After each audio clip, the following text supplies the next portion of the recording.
Tieto poznámky a tieto návrhy budú o posvetnom priestore a sakralizácii sveta od Mirče Eliadeho. Je treba si pripomenúť najprv na začiatku jednu skutočnosť pre nás, pre veriacich ľudí, že všetko pochádza od Boha. Všetko je tu Božie dielo, ktoré má byť stvorené na jeho slávu a na dobro človeka. Ale veda, ktorá sa zaujíma práve religionistikou, je tá, ktorá skúma práve tieto neobyčajné, mimoriadne, nevšedné, neprofánne javy. Všetko to, čo je iného rangu ako obyčajné, patrí do religionistiky. Je to veda, ktorá síce mala ten zámer, že mala byť použitá ako určitá forma i výnahrady, alebo skôr vysvetlenia všetkého nadprirodzeného, všetkého iného, všetkého Božieho. Ale v 1905 roku Rudolf Otto napísal knižku Posvetno a tam dal tie základné rozlišovacie prvky, keď povedal, že všetko stojí na mysterium tremendum a mysterium fascinans. To, čo nás vedie k strachu alebo k úžasu, fascinácii, toto všetko patrí do toho iného ako obyčajného sveta a preto je to sakrálnom, posvetnom a v tom priestore, ktorý si rieši práve religionistika. Človek totiž túži aj po strašnom, aj po fascinujúcom. A do toho môžeme povedať, že religionistika dostala svoje presné určité také orientačné alebo smerovacie záležitosti. Dať všetko do vysvetlenia, všetkomu porozumieť. Vieme, že ani súčasnej vede, ani súčasným poznatkom nie je to možné, aby sme všetko mohli nejakým spôsobom vysvetliť, pochopiť a všetkému rozumieť. Sú javy aj v súčasnosti, o ktorých síce hovorí veda, že ešte doteraz nepoznáme na to riešenie, ale že prídeme na to, ale vidíme, že sú niektoré, ktoré ani s tým všelijakým predpokladom a túžbou nie sú dostatočne vysvetlené a ostávajú desi skryté a naozaj ťažko ich zaradiť do niečoho, čo by človek ľahučko mohol nejako rozlúsknuť. Sú to tie veci, ktoré my označujeme termínom capax Dei. To, že sme tak schopní Božích nejakých tých takých dotykov alebo vstupov alebo všetkého toho, čo je okolo nás a čo my nevždy tak nejakým spôsobom vieme čítať, rozumieť. Možno, že tušíme, možno, že nejako vo svedomí či vo vnútri prežívame, ale ťažko tak porozumieť a pochopiť. Dnes sa často medzi mladými ľuďmi povie, to je Božie. Alebo to, čo často tak vyznie najmä od moderátorov, alebo ľudí, ktorí už nemajú to najlepšie rečové nejaké vyjadrenie, tak povedia, Jagr je Búh, Hašek je Búh. Vtedy, keď dosiahli nejaké vynikajúce výkony, tak ich označujú do tejto roviny. A to najmä v krajine, ktorá je taká možno často chápaná ako odkresťančená, alebo tá, ktorá nechce prijať zjavené náboženstvo a tak si robí všelijaký mix alebo všelijakú novotvorbu seba upravovaných určitých nových takýchto božíkov súčasného času a nášho sveta. A môžeme povedať, že táto dispozícia v človekovi, ktorá je dostať sa niekde do blízkosti, alebo dostať sa na Olymp, dostať sa do blízkosti bohov, božíkov, alebo vystúpiť kdesi ku hviezdam, alebo priblížiť sa, alebo urobiť z človeka hviezdu, tak to je tá túžba, ktorú rieši práve religionistika. A to môžeme vidieť v každodenných našich situáciách, keď pozeráme povedzme na priestor, ktorý nie je rovnaký a homogénny, ale sú miesta, ktoré sa odlišujú od iných. Každá pahorkatina, každá roklína je preťatím toho rovného a je určitým zlomom. A to všetko tu patrí do tejto záležitosti nielen vizuálneho vnímania, ale aj skúsenostného. Aj tu vidíme, že sú tu určité praskúsenosti, ktoré hovoria o sakrálnom, o inom. A tam je všade možno tak vidieť ten určitý zlomový bod. A potom ďalšia skutočnosť, ktorú je treba tu reflektovať, je stred sveta. Človek chce si vytvoriť určitý okruh alebo určité centrum alebo niečo okolo čoho sa točí alebo nejakým spôsobom posúva sa jeho život. A takúto orientáciu pre nás vizuálnu robí aj povedzme kostol v dedine. Popri ostatných budovách rôzneho typu a tváru je tu čosi originálne iné. A ten kostol je takým rozbitím toho stavebného priestoru. Portál, vstup do iného, znamená prelom. Dostať sa do toho, čo je za tým prechodom, alebo za práhom, alebo čo stavia dva svety do určitej takej rozdielnosti. A ten prechod, ten zlom, práh, dvere, vstup do 13. komnaty alebo do iného sveta, to je práve tá záležitosť, ktorá sa všade vníma, že tam je prekročený ten profánny svet a prichádza iný svet. A to je túžba nadviazať so všetkým tým, čo nás presahuje, nadviazať nejaké spojenie.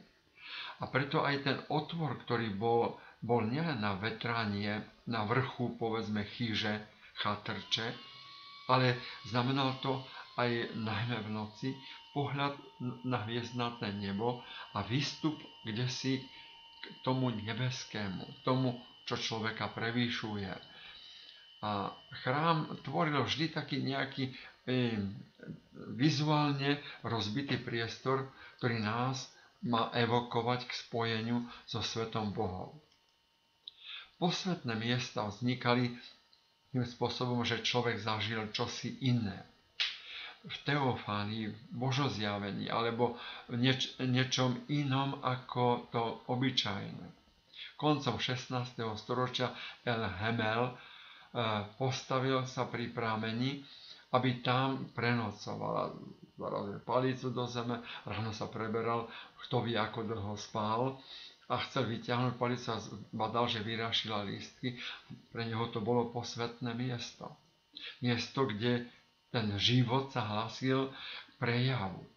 A je potrebné to znamenie čítať a vidieť iste tým jednoduchým človekom, ktorý celkom inakšie vnímal situácie okolo seba. A bralo sa to, že to sú nejaké nové síly, najmä tie, ktoré prichádzajú v jednotlivých ročných obdobiach, ktoré nie sú postavené na schopnosti človeka ich vyvolať, alebo ich prinútiť tomu, aby účinkovali. Neprehodíme jeseň s jarou, alebo zimu s letom. Nedá sa to. Všetko má svoje určité zaradenie a je treba to vnímať, kedy je ten určitý taký zvláštny vynimočný čas, ktorý toto tak sprístupňuje.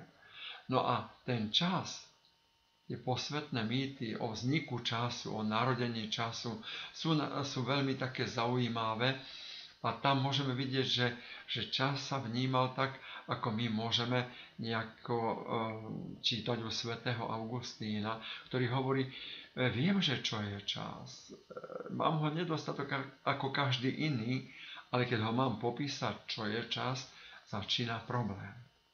Isté, my už dnes vieme, že to je chronické alebo pravidelné opakovanie určitých takých predielov alebo lunárnych alebo solárnych pochodov, ale vieme, že okrem toho pravidelne sa cyklicky opakujúceho času je tu ešte aj toho profánneho času, je tu ešte tzv. Sakrálny čas. Čas, ktorý je postavený na pripomienku určitých udalostí, alebo určitých javov, alebo určitých nových skúseností, či už spojené s tým, že sa niečo zažilo, alebo niečo bolo v prírode ako katastrofa, alebo nejaké oslobodenie. Ale je tu aj kairos, milostivý čas, ktorý je celkom iný a najmä nový rok sa začínal práve týmto spôsobom. A okrem toho tu bola túžba reaktualizovať tie mýty, to, čo sa tak nakrátko snažili nejako mať v sebe a posúvať jeden druhým, rozprávať kratúčke fabulácie, na ktorých si vedeli zapamätať, kedy čo jestvuje, alebo určitú informáciu odovzdávať, aby bola tak viacej ukotvená v človeku. A najmä tam je tá túžba približovať sa Božíkom. Tá túžba po napodobňovaní Boha je v tie iné dni ako obyčajné. Sviatky alebo posvetné udalosti. Keď človek sa dostal do nového zážitku, novej skúsenosti, fascinácie, či už tremenda, alebo už toho úžasného, čo mal pred sebou. A práve toto je stála taká túžba človeka. Vieme, že židovstvo nám darovalo ten 7-dňový cyklus, ten sabát, začiatok a koniec, mať takú určitú, možno povedať, že týždennú alebo takú 7-dňovú možnosť vnímania opakovaných takých udalostí. A najmä ten sabát je tu zvláštne ako sviatočný, ako nový deň, alebo niečo, čo patrí nie človeku, ale tá sedmína z toho času má tak patriť nejakým spôsobom aj v tej ľudskej organizovanosti pre čosi iné, vyššie. V kresťanstve potom je prvý deň po sobote, čas, kedy sa apoštoli stretávajú a zažívajú príchod Krista a tam po jeho utrpení, smrti a smrtých stania, tam začína práve v kresťanstve ten čas sa trošku tak posúvať do toho nového poriadku. Okrem toho človek si tu nejakým spôsobom reflektoval ten svoj organizačný spôsob života tým, že vytváral tie úrovne. Zem, na ktorej stal, to, čo ho presahovalo a to, čo bolo pod ním. To, čo bolo hore, kde si krásne, pekné, nádherné, krásne, harmonicky usporiadané, to bolo to nebeské. A to, čo bolo pod ním, že sa to mohlo niekde objaviť ako trhlina, roklina alebo priepasť a mohol tam zahynúť. A to bolo čosi zlé, ohrozujúce, neisté. Nevšade je pevná pôda, niekde je roklína alebo niečo, čo môže ohroziť človeka. A všetko to, čo je dole, sa situovalo do toho zlého a to, čo je hore, do toho krásneho, pekného. A preto aj posvetné miesto, hora, na samom štíte, na vrchu, tam sa vždy vnímalo, že tam je ten dotyk, blízkosť ku tomu, čo je nebeské, k tomu, čo je kdesi nad nami. A celý ten kultový dom takisto bol priestor, ktorý vždy vytváral určité iné miesto, ako to profánne. Miesto, kde bola nejaká skúsenosť, zážitok, alebo čosi iné ako všedné, ako obyčajné chýže alebo príbytky. A tak sa okolo toho vytvára ten priestor toho obývania a celá tá obec a svet sa organizoval okolo kultového stredu. Posvetné miesta svätyne sú vždy takou napodobeninou stredu sveta. Chrámy posvetnej hory alebo predstavujú vždy tie vrchy, čo nás to tak nejako skúsenosťou dvíha, že tam, kde si je bližšie k tomu nebeskému. Takisto aj základy chrámu, aj keď sú zapustené hlboko do podsvetných oblastí, predsa len vytvárajú takú určitú spätosť života. Že k životu patrí nielen túžba hore, ale takisto aj zakorenenie, alebo takisto postavenie na tých základoch, ktoré majú pomôcť človekovi, aby aj tie podzemné sily mohli byť zužitkované k tomu, že sa dostáva do iného, vyššieho sveta. Ten stred, tam sa spomína práve, že v deň letného slnovratu sa napoludne môže zažiť tá skúsenosť, že tam nevrhá slnko, ktoré dopadá na človeka. Človek nezanecháva za sebou tieň. Každý z nás vrhá tieň, nielen skutočný, ale aj ten, možno povedať, že v určitej tej minusovej rovine. Potom je tu večnosť nebeských symbolov, hviezdne priestory, symbolizmus neba, to všetko, čo je astrálne, to všetko, čo je kdesi nad nami, tá všetká harmónia, krása a všetky tie útvary, ktoré máme cez celé dávne doby pekne zmapované do tých hviezdnych útvarov, tie vytvárajú určitú orientáciu a zároveň aj istotu, ktorá môže človekovi pomôcť. A potom sú tu tie výstupné, ale aj zostupné, ascendenčné a descendenčné mýty alebo rituály. Ten výstup, to zlezenie, tá určitá iniciácia, prechod a takisto kráľovstvo. Niečo, čo je takého toho najvyššieho typu života. A preto nájdeme tu v literatúre tzv. Kozmický strom. Každý strom ukazuje hore. Každý strom má nejaký vrchol. Každá hora má nejaký štít alebo nejaké vrcholné také svoje centrum. Každá reťaz šípov spája nebo so zemou alebo spája človeka s určitým cieľom. A ten cieľ väčšinou vždy presahoval určité len čisto pozemské tieto záležitosti. Nebeské sakrálno je činné skrze symbolizmus. A ten prichádza či už vo vodnom symbolizme, ktorý môžeme často vnímať ako prvok života. A môžeme povedať, že tam vody existovali iste aj podľa určitého toho eposu, ktorý máme na počiatku zjavenia, že boli stvorené pred zemou. A voda ako prvok života, prehľadnosť, potom ten prámeň, origo, fons, všetko to, skade to všetko vyviera, čo je nové, čo je životodárne, čo je obohacujúce, čo potrebuje človek ako prvok života, to je práve tá záležitosť, ktorá má človeka sprevádzať. Aj celá tá potopa a všetko, čo k tomu tak nejako smeruje, tak má priniesť človekovi práve tú možnosť, aby človek túžil po novom začiatku, alebo po nových takých možnostiach, ak príde nejaká aj živelná pohroma.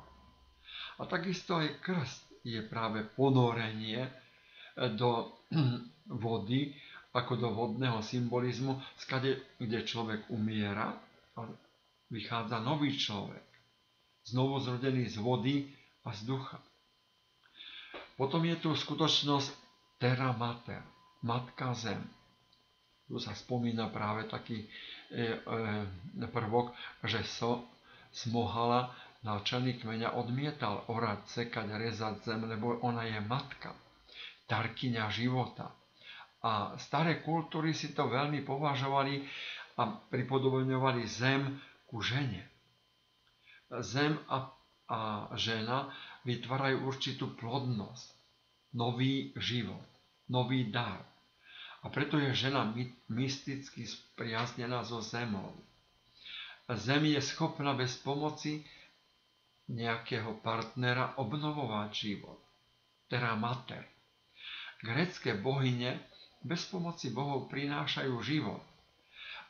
Tak to je tam vybajené v tejto rovine. A celé to obdobie matriarchatu je postavené k tomu, že tá rulávna časť tej určitej ľudskej činnosti, to obrábanie pôdy, pestovanie pôdy alebo živenie z pôdy je práve tak blízka žene, ktorá je nositeľkom nového života. Vieme, že teológia v súčasnosti veľmi často vyťahuje práve aj ten prvok materskosti Boha. Boh, ktorý je ten, ktorý plodí nielen svojho syna, ale aj všetko to, čo tu jestvuje, čo je stvorené pre dobro človeka. Je stvoriteľské dielo Božie. Preto Boh, nebo, Matka Zem sú vždy tak nejako chápané v religionistike ako určitá taká zjaviteľnosť Božej činnosti. Kozmologické mýty a všetky tie manželské rituály a celý sexuálny aj všetky tieto záležitosti, ktoré patria k určitému potenciálu nového života, sú postavené práve na tomto dare, ktorý človek dostáva od Boha. A potom je tu práve posvetnosť prírody.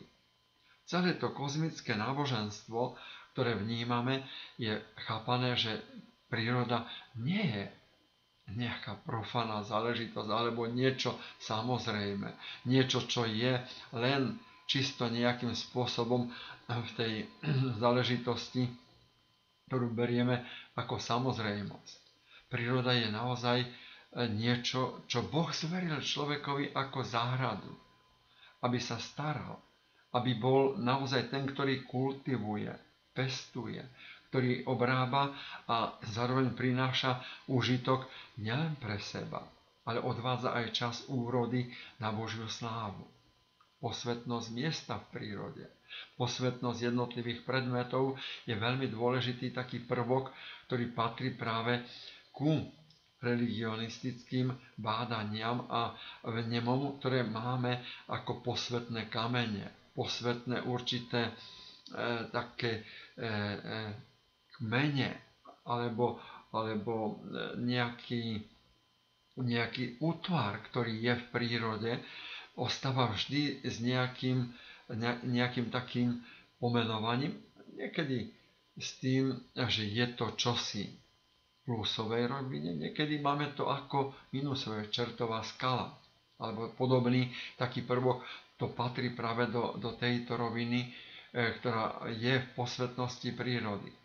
Potom posvetnosť astrálnych nebeských telies, všetkého toho, čo je nad nami.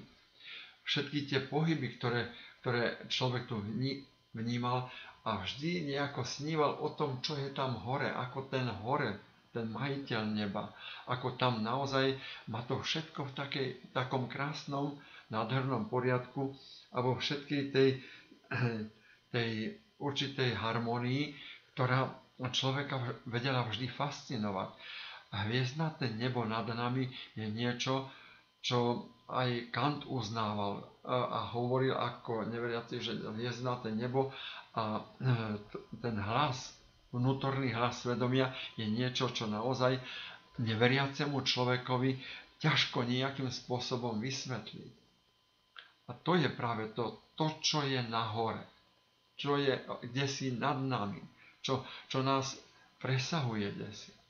A takisto aj tie vzdialenosti, to, čo nás vzdialuje od všetkého toho, čo je tam hore, alebo kde sú božíkovia, bohovia, kde sú páni tých nebeských, všetkých tých priestorov alebo určitých javov, ktoré a všetko to, čo vzdialuje od toho najvyššieho, je to vždy chápané i v tých najstarších dávnych úrovniach kultúry ako niečo, čo treba človekovi prekonať, aby sa dostal do blízkosti.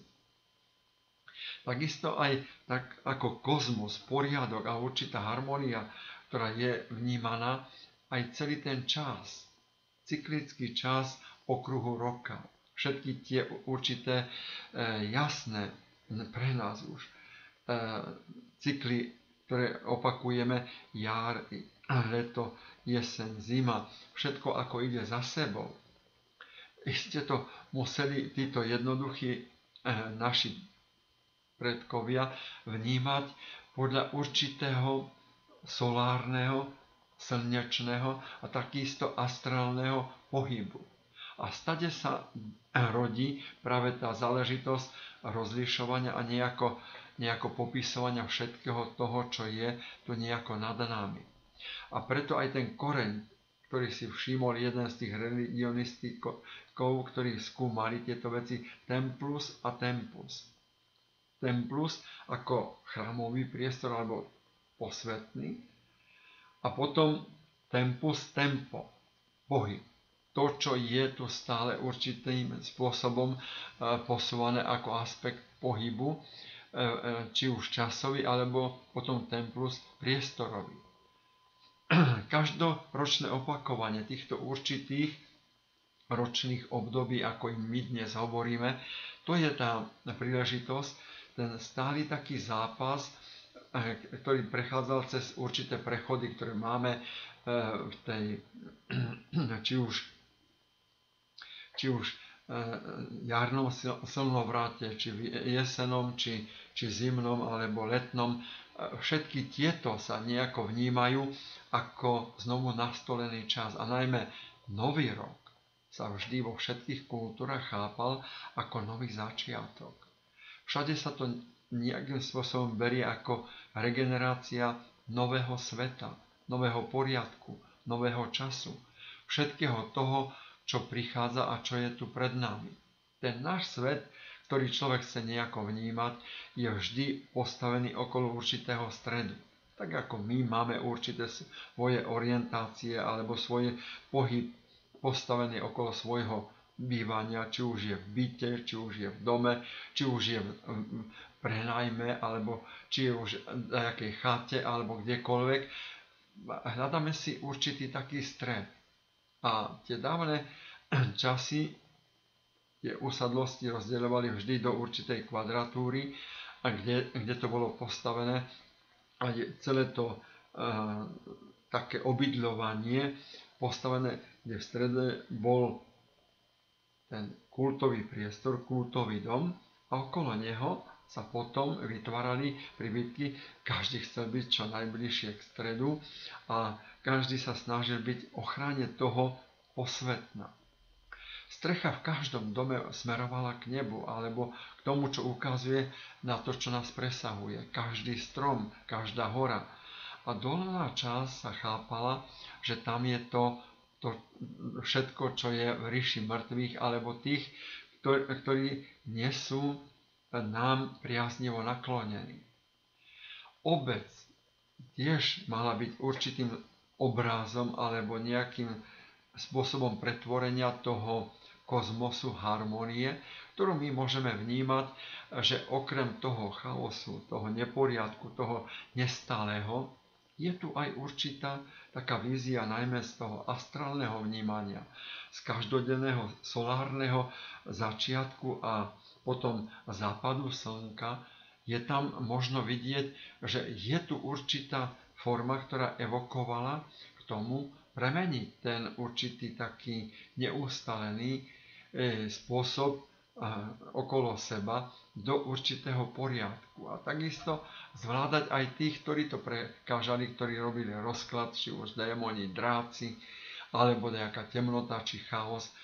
A človek si vytváral určitý taký biopriestor, ktorý dovoľoval človekovi, aby mal možnosť i pracovať, alebo poľovať a potom aj odpočinúť si v bezpečí.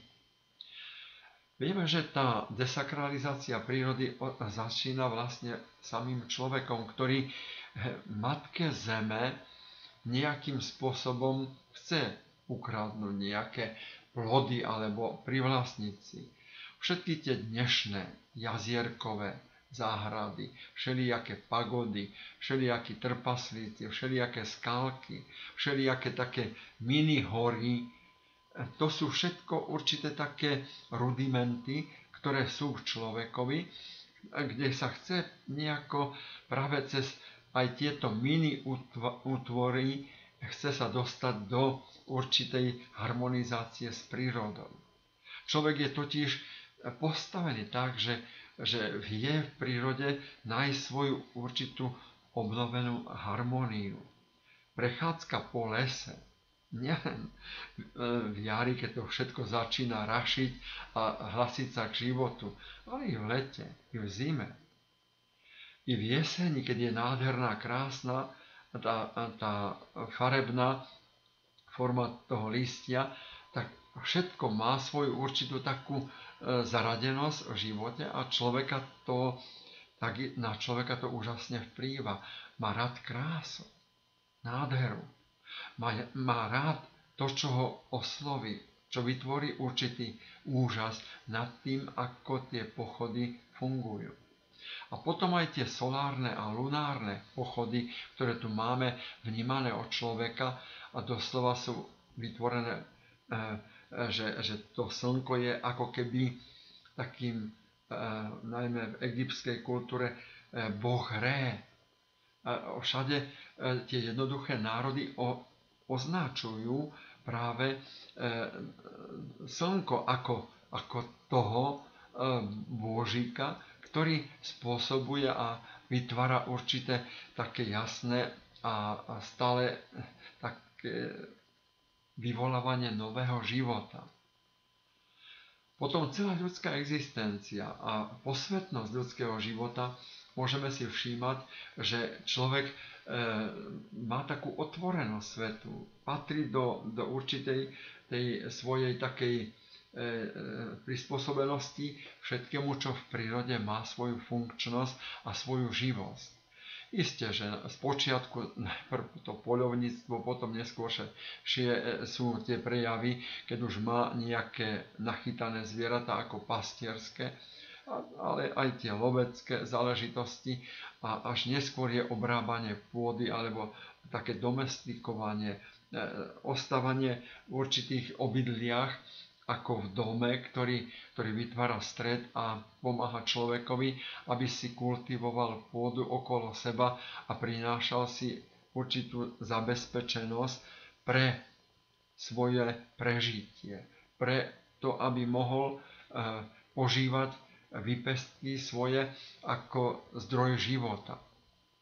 A celý ten svet, pretože ho podľa tých ľudských určitých fantázií museli vytvoriť božikovia a bohovia, svet má svoje určité také poslanie a takisto aj každý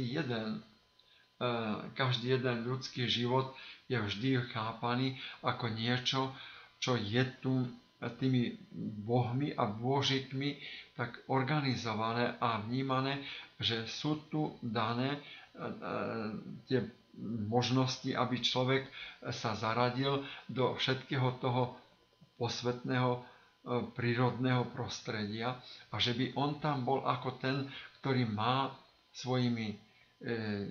svojou činnosťou a svojimi prácami a svojou určitou kultiváciou to všetko obhospodarovať.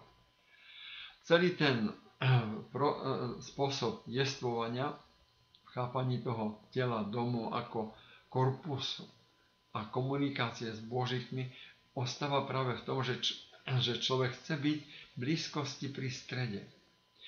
Tam, kde je tá obetný priestor, obetné miesto, obetný stôl, obetný oltár alebo nejaké ohnište. To je práve táto záležitosť. A potom Stamade bolo známe to chrámové oko, ktoré sme mali aj my v každom predkoncilovom kostole, kde nad obrazom sa vždy dávalo Božie oko, ktoré malo tak naznačovať, že sme monitorovaní. Dnes máme namiesto toho tie náhrady Big Brother alebo Veľký brat ťa všade vidí, všade pozná, dnes kamerové systémy a všelijaké také očka, všelijakí detektívy a všelijaké prístroje, ktoré tak majú pomáhať k tomu, že človek by si mal byť vedomý svojej činnosti, svojho konania i vtedy, keď si myslí, že ho nikto nevidí. A toto už vnímal ten dávny, jednoduchý a človek, ktorý tu bol pred dávnymi 1000 rokami. A takisto časť strechy a komín, ten otvor, spojenie s tým, čo ho presahuje, vytváral pre neho prenik do toho nadhviezdneho priestoru. Tam v tom priestoru, v tom vzduchu je voľnosť pohybu, absolútnosť prírody a prechod zo zeme do neba. Prechod je vždy cez úzku bránu. Pohrebné úrny sú vždy postavené tak, že smerujú hore.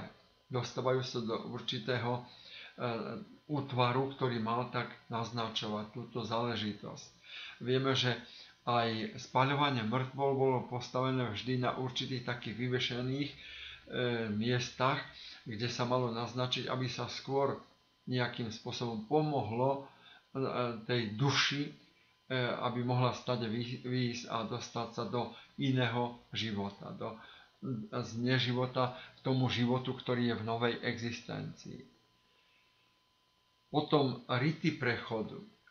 Človek bol postavený tak, že si uvedomoval, že nie je povodca, ale že je ten, ktorý je postavený úžasom nad tým, ako prichádza nový život, novonarodeniatku. A to nové narodenie vždy bolo spájané s úžasným takým oslávnym spôsobom, že čosi nové tu prichádza, čosi nové vzniká. A ten nový dar sa vždy chápal ako nie obyčajná záležitosť. To nebolo na nejakom len narodení. Takisto aj prechod,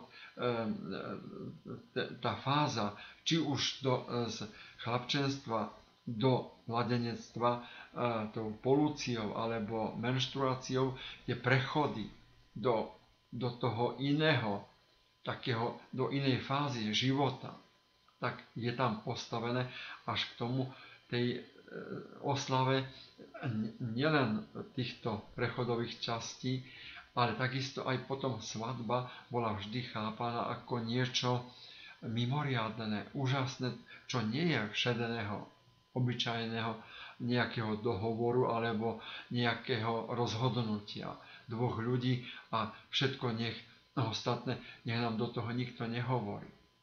To bolo vždy aj sociálne, spoločenské také vyjadrenie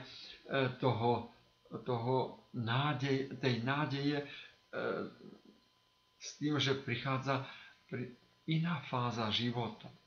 Takisto smrť sa chápala ako niečo, čo má svoje pokračovanie, čo nie je definitívnym koncom, veď aj jednoduché kultúry dávali všelijaké sprievodné dary alebo peniaze na zaplatenie prevozníkovi, aby sa dostali na breh večnosti. To všetko nemožno brať ako niečo, že to zoberieme len ako nejakú skartovaciu, alebo že to jednoducho má svoj cyklus a skončil a jednoducho už je po fáze života, tak dáme ako to, čo je odpadková záležitosť. Smrť sa nikdy nechápala u človeka. Potom takisto tie iniciácie, ktoré sú tu, prechody, zjavovanie, to sú vždy tak naozaj vo veľkých tých oslávach, ktoré majú všetky kultúry, či už pri narodení, či pri sobáši, či pri objave sexuality ako novej takej dimenzie v človekovi. Prinášalo to vždy aj určitú formu takého vyjadrenia tetovaním alebo zmrzačením alebo určitou obetou. Niečo, čo malo sa zničiť, alebo tie živé obety mali priniesť smrťou určitý prejav či vďačnosti, či prosby, alebo uzmierenia. Všetky tieto zasvedcujúce prostriedky majú aj tento sakrálny taký zvláštny význam.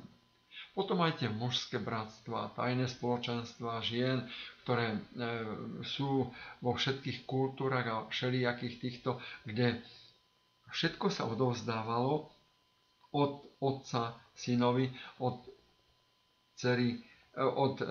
matky dcere a všetky tie fázy, všetko to, čo patrilo k určitej takej skúsenostnej a možno povedať, že aj takej kultúre, ale aj určitému zvykovému poriadku, ktorý patril, tak tam je vždy postavené do tej možnosti, aby sa ten človek osvedčil, že na to je schopný.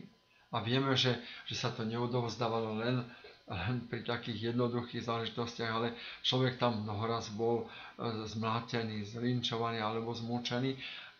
Či to vydrží, či je schopný udržať to tajomstvo, či môže byť prijatý, musel spĺňať určité parametre, ktoré sa vyžadovali.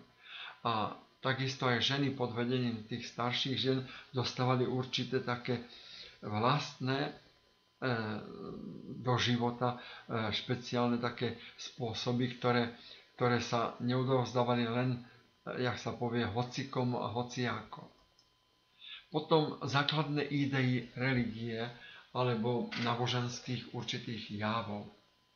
Idea stvorenia je čitateľná temer vo všetkých náboženských kultúrach a náboženských systémoch, ktoré môžeme objaviť, že človek nie je tu pánom, že nevznikol sám od seba, že to všetko, čo je okolo nás, nie je tu len výtvorom a možno útvarom spracovania ľudských schopností. Isté, že Gréci to potom neskôršie pomenujú ako prvá príčina, prvé bytie, všetky tých 5 ciest svätého Tomáša Akvínskeho, ktoré poznáme z filozofie, sú práve cez nich nám dané ako určité javy, ktoré človek popísal aj takouto určitou filozofickou formuláciou. Ale to objavenie, to určité také odovzdanie toho, čo je presahu. To, ako to Božie, to nadprirodzené sa zjavuje, to je vždy v určitom zvláštnom zážitku, určitej možno aj predchádzaní strachom a potom tomu všetkom, čo ostáva ako určitá skúsenosť. Určitý prvok, ktorý vedia popísať a ktorý vedia nejako vytvoriť do krátkeho, mytického alebo mytologického útvaru a ktorý tou fabuláciou sa môže odovzdať, aby niesol to posolstvo v sebe. Ten autor zjavenia je tam naznačený ako tá bytosť najvyššia, ako to, čo človeka presahuje. Tam sa ešte nehovorí o božíkoch, bohov, tam sa hovorí o celkom inom alebo o niečom, čo je také iného charakteru, tušené, zažité, alebo to, čo je nad všetkým týmto. Nebeská bytosť tá je povodcom všetkých týchto ľudí a ľudia sú stvorení na jej obraz. Majú účasť a participujú na jej živote. To, ako človek prijíma túto určitú Božiu zjaviteľnosť a Boží spôsob vstupu do života, tá odpoveď na všetky tie podnety, na všetky tieto prejavy je vlastne viera. Viera aj v tom nadprirodzenom náboženstve je odpoveď alebo neodpoveď. Niekto vie odpovedať Niekto nevie, alebo nechce, alebo je mu to všetko jedno.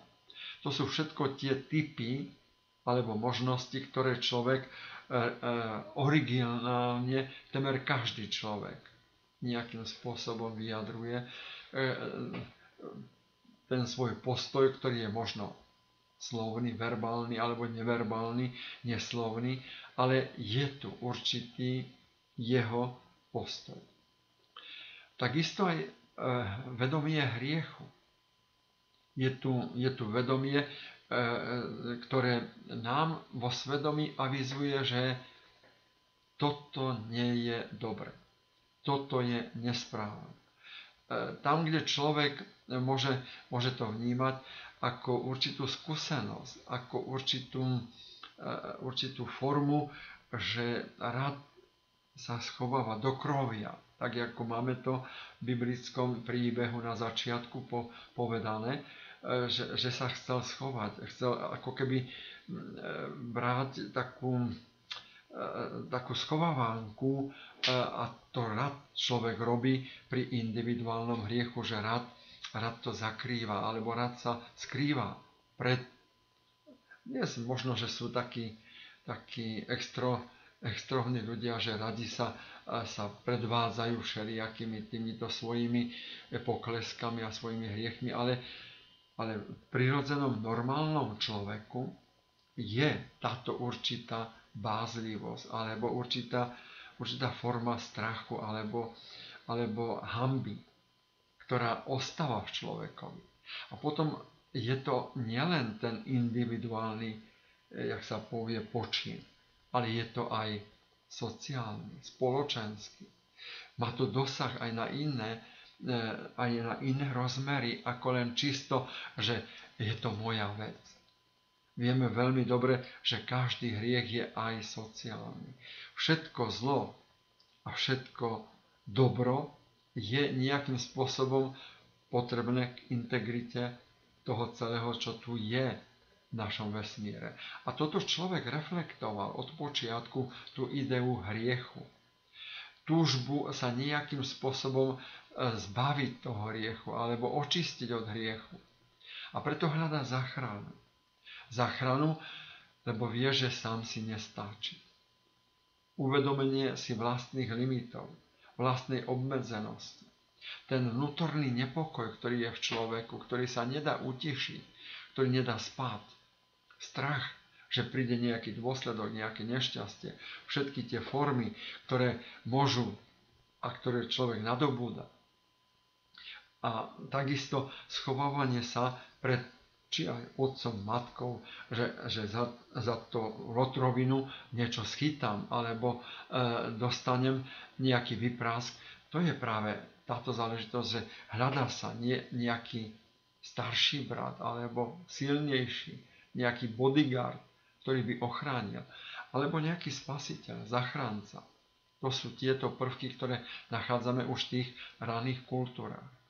A potom to, čo je za zrakom, za ľudským videním, za ľudským vnímaním, a to je ten neobyčajný skutok, ktorý možno, že aj vidíme, alebo možno, že sme účastní nejakej takého javu, alebo takej udalosti, ktorá nás úplne, jak sa povie, či fascinuje, či prestraší, ale tam vieme, že ťažko ho nejako vyjadríme, popíšeme.